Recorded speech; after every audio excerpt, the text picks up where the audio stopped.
네, 저는 21살에 첫 월급 100만 원을 기부했습니다.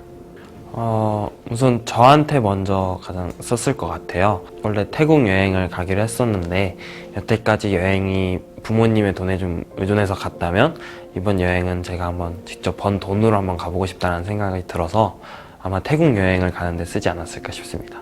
제가 고등학교 때 양질의 교육을 받으면서 그리고 좋은 고등학교 시절을 보내면서 그런 일을 할 수 있게 됐다라고 개인적으로 생각이 들어서 제가 사회적으로 혜택을 받은 만큼 혜택을 받지 못한 지금 그런 상황에 처해 있는 학생들한테 돌려주는 게 그게 제가 해야 할 의무 중에 하나가 아닐까라는 생각이 들어서 첫 월급이 굉장히 상징적이잖아요. 그래서 그 월급을 기부하게 되었습니다. 아무래도 제가 학교폭력 피해자랑 가해자 둘 다 경험을 해본 입장으로서 청소년들이 가지고 있는 아픔이라든지 고통을 가장 잘 알고 있다고 생각을 했어요. 제가 가장 잘 알고 그리고 저한테 가장 가까이 있는 분들부터 시작을 하면 좋을 것 같다라고 생각이 들어서 기부를 하게 되었습니다. 제가 초등학교 5학년 때 미국에서 유학을 갔다 오면서 전주에 있는 초등학교로 이제 전학을 갔었는데요.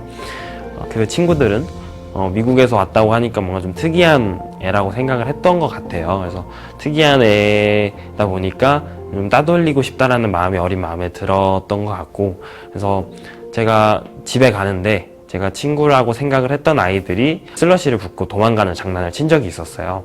그래서 그 슬러시가 가득 묻은 얼굴을 한 상태로 혼자 세면대에서 이제 얼굴을 씻으면서 많이 울었던 기억이 아직까지 좀 생생하게 나는 것 같아요. 제가 초등학교 때 아무래도 이제 피해를 당했다 보니까 자존감이 굉장히 낮아져 있는 상태였어요. 그래서 중학교 때 전학을 가게 되었는데 이제 여기에서는 내가 피해자가 돼서는 안 된다라는 강박관념이 있었던 것 같아요. 그래서 제가 처음에 왔을 때 저를 무시했던 친구들 생각을 해놓고 좀 적응을 했을 때 그 친구들을 오히려 제가 의도적으로 무시하는 그런 가해를 했었던 것 같아요. 그래서 그 후에는 그 친구한테 용서를 받아도 지워지지가 않더라고요. 네. 그 친구가 자기는 괜찮다, 이제 다 잊었다라고 아무리 말을 해줘도 계속해서 후회할 수밖에 없고 괴로울 수밖에 없다라는 거를 알게 된 계기 중에 하나인 것 같아요. 네. 방관하는 것도 저는 폭력이다라고 개인적으로 생각을 하고 있어요. 적극적으로 누군가를 도와주려고 하는 그 마음은 선의가 아니라 해야 되는 의무라고 생각을 하고 있어요.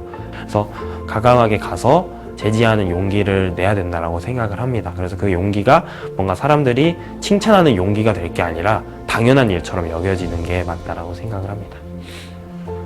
제가 피해자 입장에서 경험을 해봤기 때문에 지금 어떻게 얼마나 힘들고 외로울지 많이 알고 있어요.